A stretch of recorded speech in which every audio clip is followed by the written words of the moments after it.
Bonjour à tous, aujourd'hui cette vidéo porte sur le thème des juridictions administratives. Nous allons ainsi apprendre à les reconnaître et les qualifier, nous verrons comment elles sont organisées et comment se fait la répartition des attributions entre elles. Dans un premier temps, à quoi reconnaît-on une juridiction ? Le ministère de la Justice donne la définition suivante. Les cours et tribunaux, appelés également juridictions, sont les lieux dans lesquels la justice est rendue. Les juridictions sont réparties en deux ordres, l'ordre judiciaire et l'ordre administratif. Si vous souhaitez, le dualisme juridique fera l'objet d'une prochaine vidéo, mais si on se concentre sur la juridiction, les textes aident de façon directe et indirecte à les reconnaître. En effet, de façon générale, il existe des textes et des lois qui admettent la qualité de juridiction. Par exemple, des articles tirés du Code de l'organisation judiciaire mentionnent le terme juridiction en parlant des tribunaux. Il s'agit donc d'une reconnaissance directe. De plus, grâce à la qualification rendue par cet organe, on peut de façon indirecte reconnaître une juridiction.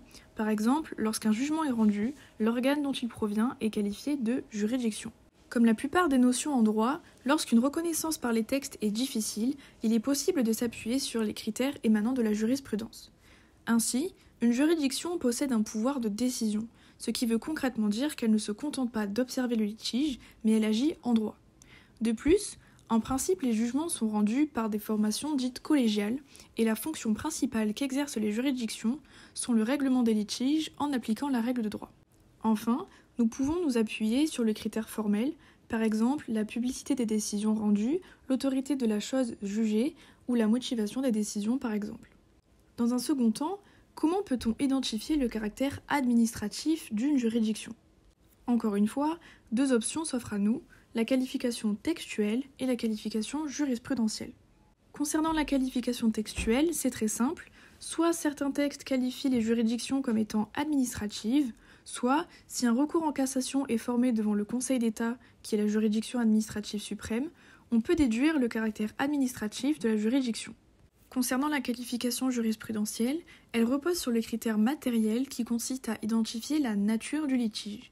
Si la question en cause est considérée comme une affaire de droit public ou de droit administratif, alors la juridiction est administrative. Maintenant, nous allons nous pencher sur l'organisation de ces juridictions administratives et leurs attributions en analysant chaque catégorie d'entre elles. Tout en bas se trouvent les tribunaux administratifs. Ils sont 42 en métropole et ont pour rôle de juger en premier ressort, ce qui signifie qu'ils sont les premiers à être saisis, les litiges qui opposent les particuliers et les administrations. Concernant leurs compétences territoriales, le principe est qu'est compétent le tribunal dans le ressort duquel l'autorité a pris la décision contestée ou a signé le contrat litigieux. Toutefois, il existe 11 exceptions à cette compétence territoriale, que je ne citerai pas ici, mais si cela vous intéresse, je vous invite à vous renseigner. Enfin, pour ce qui est de leur composition, il y a un président de chambre, des conseillers qui exercent la fonction de rapporteur public et des magistrats assistés par des agents de greffe. Il existe également des juridictions administratives spécialisées qui, comme vous pouvez le voir, forment 2 degrés de juridiction et qui interviennent dans des domaines spécifiques lorsque des décisions administratives ont entraîné un litige. Les plus connus sont la Cour des comptes, la Cour nationale du droit d'asile, qui est le triangle noir sur la carte, et le tribunal du stationnement payant par exemple. Pour ce qui est de leur composition, ces juridictions ont un personnel propre composé de 2 corps de magistrats professionnels et d'un personnel d'emprunt qui peut inclure également des magistrats non professionnels.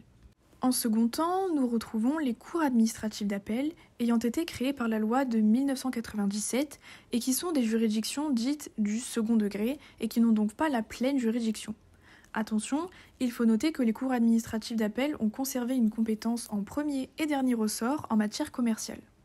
Au total, les cours administratifs d'appel sont 9 en France et ont pour vocation d'examiner les éléments matériels du litige et de vérifier qu'il n'y ait pas eu d'erreur de droit lors du premier jugement.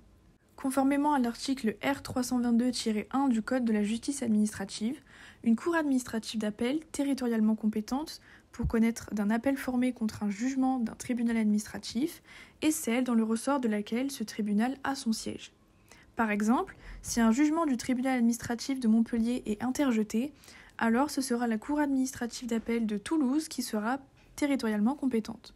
Enfin, le Conseil d'État est la plus haute juridiction de l'ordre administratif et son rôle principal est de vérifier le respect des règles de procédure et l'application de la loi par les tribunaux et les cours administratives d'appel. Il se situe à Paris et sa composition est la suivante. Il est composé de 237 membres répartis en 3 grades. les auditeurs, les maîtres des requêtes et les conseillers d'État.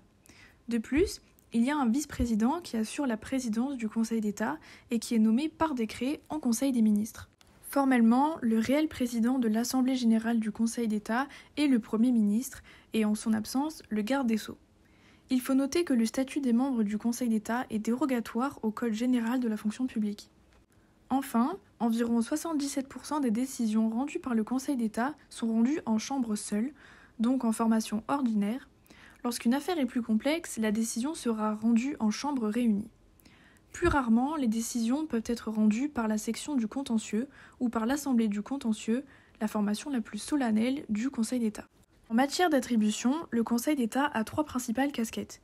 Il peut être juge de la cassation lorsqu'il juge les pourvois formés contre les arrêts rendus par la Cour administrative d'appel, contre les décisions rendues par les tribunaux administratifs et les juridictions administratives spécialisées.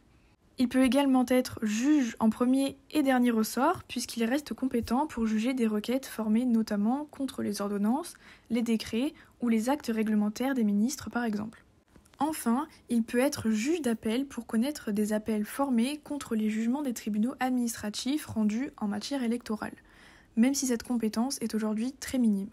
Voilà, merci d'avoir regardé cette vidéo, j'espère t'avoir éclairé et n'hésite pas à mettre tes questions en commentaire.